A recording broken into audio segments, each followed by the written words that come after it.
Hi everybody, it's Ian, and you're probably wondering, what's he doing in his storytelling nook?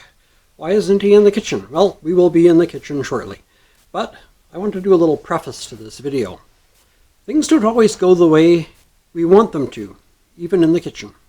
And as you know from watching my previous videos, I'm a pretty fastidious fellow, and I like things neat and tidy, and I kind of, don't like a mess in the kitchen. And there's a lesson to be learned from that, and also from the fact that sometimes the tried and true way of doing things is the best. Now, in today's video, the end product turned out beautifully. It's what it should be and as it should be, but the process of getting there was a little different.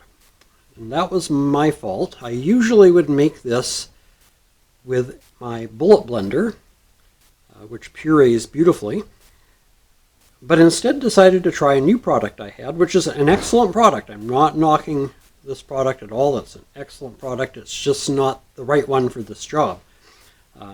It sort of half did the job for what I intended. And I was surprised to find that the lid on the product wasn't watertight, so I started having stuff running out the sides. So anyway, like I say, the end product turned out fine, just not the process of getting there. So I hope you'll enjoy today's video.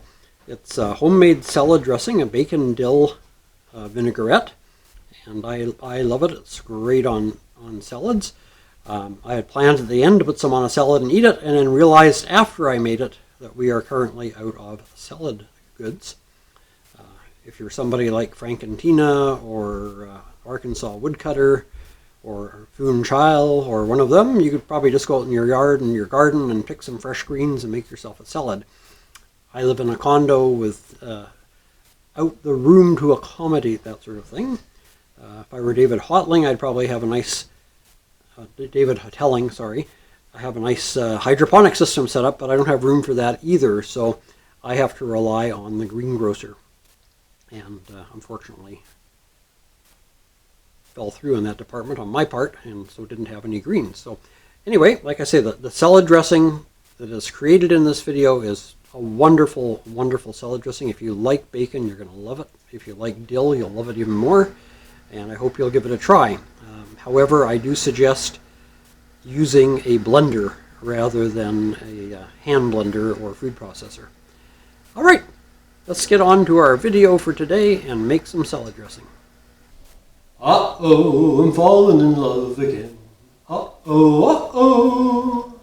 I thought I wouldn't get caught again. Never in 100, never in 1,000, never in 1,000,000 years.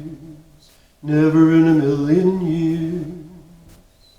Oh, many's the time I've been two-time, many's the time I've been stung. Many a honey took all of my money, but that was when I was much younger. Made up my mind to be careful, made up my mind to beware. I was all right until Saturday night. I met a gal with the goldenest hair. Uh-oh, I'm falling in love again. Uh-oh, uh-oh. I thought I wouldn't get caught again. Never in 100, never in 1,000, never in 1,000,000 years. Never in 1,000,000 years. Well, she had the bluest of blue eyes. She had the cherriest lips. I shouldn't have kissed her. I tried to resist her, but one kiss and I was a goner. I couldn't run if I wanted. I couldn't run if I tried. My heart was all right until Saturday night, and then my heart went along for the ride. Uh-oh, I'm falling in love again. Uh-oh, uh-oh. I thought I'd never get caught again. Never in 100, never in 1,000, never in 1,000,000 years. Never in 1,000,000 years. Well, that's a great old tune by Jimmie Rodgers. The second Jimmie Rodgers, not the first. The first was a well-known country western singer back in the day. In fact, some call him the father of country western music. But this was the second Jimmie Rodgers, who was more popular in the 50s and early 60s for his folk tunes. So that's the one I was singing, his rendition of Uh-Oh, I'm Falling in Love Again. Anyway, The reason I sang that is I fell in love with the salad dressing. And here it is. I thought we'd put it together ourselves. Now, today I'm also using something new. My old hand whip that I had, or hand blender, that I paid, I think, less than $10 for many, many years ago, finally gave up the ghost. And I bought a new one. And I thought I was just buying a hand blender until I unpacked it. And this is an Oster. It's really well made. And this is the hand blender portion of it. So we have that. But it also came with a food processor. And of course has the nice little blade for it. And a whisk. Whoops. And a whisk. And I don't know what I have with it, but there's also a kind of a graduated cylinder for mixing stuff in. So today we're going to use the food processor part of this. And here's the lid. So this will fasten onto there. And it's ready to go. So what you're going to need is a food processor or a good blender. Blender would work fine. And you're going to want, now you can cut this recipe in half. I'm doing the full recipe, but you can cut it in half. So you want 1 cup of white vinegar.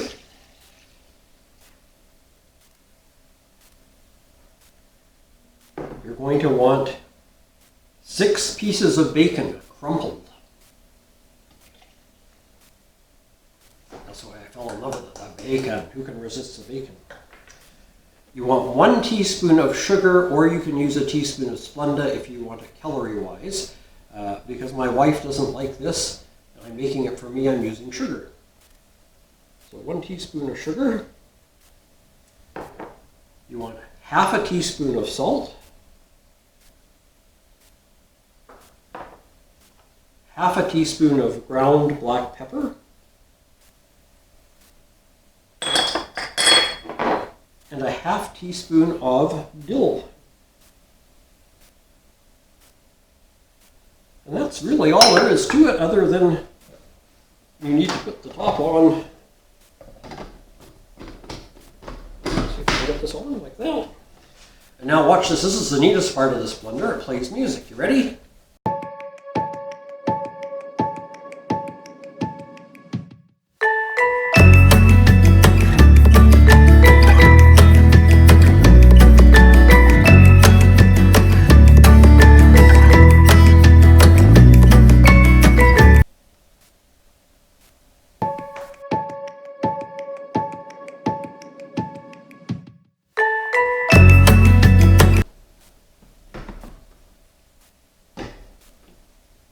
Alrighty, let's take this part and whisk it over there.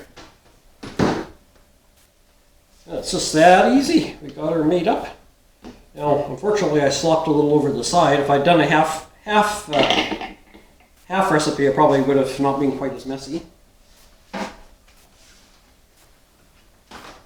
So we do know now that this doesn't form a watertight seal.